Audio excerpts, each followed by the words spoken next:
True and authentic forgiving does not happen until you are free from the emotional pain that comes from the things that have happened to you. We have all had things happen to us that are bad, that are no good. We've been offended, hurt, betrayed.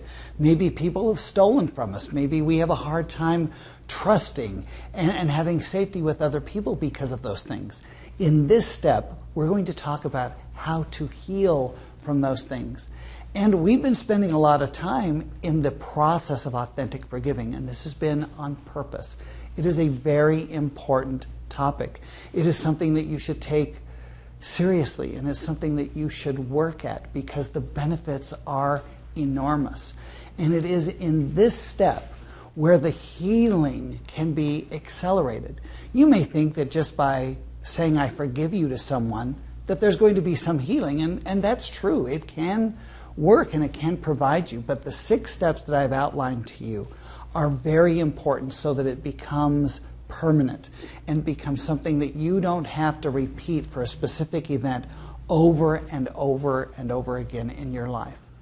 I know about this because I've used this process to forgive my mother who abandoned me when I was 8 years old and whom I didn't see again for 40 years. There is so much that could have happened to me, and there was so much pain associated with that. I have used these 6 steps to get over that pain to the point where there is no pain associated with that any longer.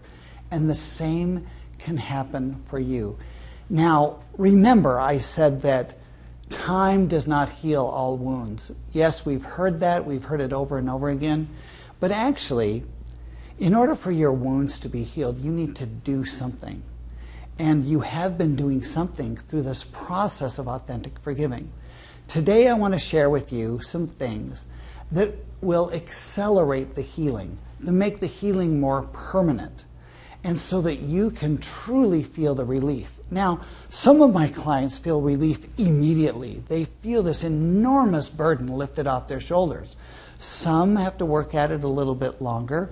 And to be honest with you, it really doesn't correlate with how serious the offense have been.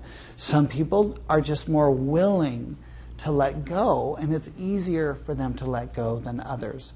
So here's some things that I'd like you to do to accelerate the healing from the forgiving that has already taken place. The first thing I'd like you to do is to give yourself permission to forget. Now, this means that you're going to give yourself permission to let go. You're going to give yourself permission to permanently forgive this other person. And in this permission, you're just going to give yourself permission to heal. And this becomes a very important part because so often we hang on to a grudge, we hang on to the desire to get even, thinking that it's something that we have to hang on to in order to be safe. You don't need to be safe any longer because you've already forgiven. And so we're just now solidifying what you've already done emotionally, what you've already done mentally, and what you've already done verbally. We're just now making it stick. We're making it permanent. And so you need to give yourself permission to forget the offense and be done with it once and for all. I want to make a significant point that forgiving and trust are 2 separate things, and I would like you to keep them separate. That just because you have forgiven someone does not mean that you have to immediately trust them as you did before. For example, let's say that you have a partner in business, that you're business partners with someone and they embezzled thousands of dollars from you.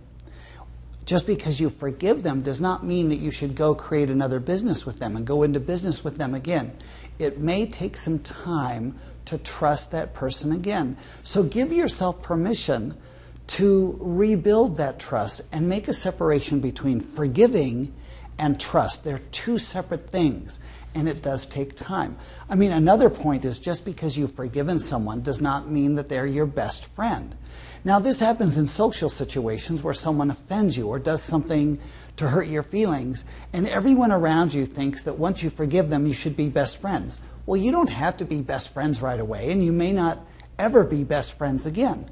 But give yourself time to rebuild the relationship, and the relationship will be built better on a foundation of trust and forgiving than it would be if you were holding a grudge or seeking to get even. The other thing I want you to remember is that it may take some time to rebuild safety.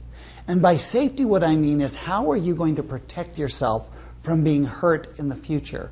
This may require you to set some boundaries and to protect yourself from being hurt in a way, either the situation, the location, and the people that you're with. Pay attention to that, because just because you have forgiven them does not mean that you need to go back to the way things were before, because that might have been how you got hurt in the first place. So you don't have to be best friends, you don't have to trust to the same degree, and you should do something to rebuild some safety and set some boundaries so that it doesn't happen again. These things are going to help accelerate the healing, because what you don't want to do is to forgive and then immediately go back into the same situation where you have a chance of being hurt again. Now, you're going to have to judge that for yourself and determine what you're going to do and how you're going to do it. I just want you to be a little bit more aware of that. The other thing I'd like you to think about to accelerate the healing is to protect your self-worth by creating a criticism filter. Sometimes we are hurt by what people say. We become offended by certain things that they say and do. By creating a criticism filter, you're going to throw out about 90% of what someone says and only focus on a little tiny amount that you can work on. And what this does, it helps protect, nourish, and affirm your self-worth without letting someone else take it away from you. Now, you can recall we talked about this several videos ago when we were talking about self-worth. Lastly, something that you can do to help accelerate the healing is to surrender the offense to your higher power. For me, this is God. And many times I feel helpless to the point where I've done everything that I can do, including the forgiving, and I just really need to let it go, and I need to surrender that to my higher power or to God to complete the healing. This helps complete the overall process of authentic forgiving.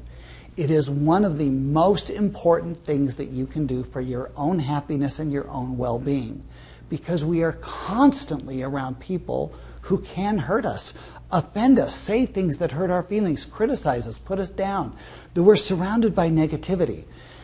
We can be happy even when that happens, and a way to help that happiness is through the process of authentic forgiving.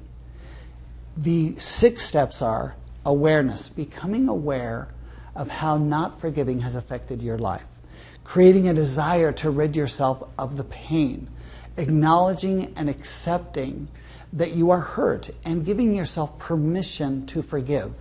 Perception is the step where you look at that person differently. The person who has offended you is your enemy. And if you can look at them different than being an enemy, it's much easier to forgive them. Step number 5 is authentic forgiving, where you actually verbalize the forgiving by saying, David, or whoever it is, I forgive you and I release you. And the same is true for you.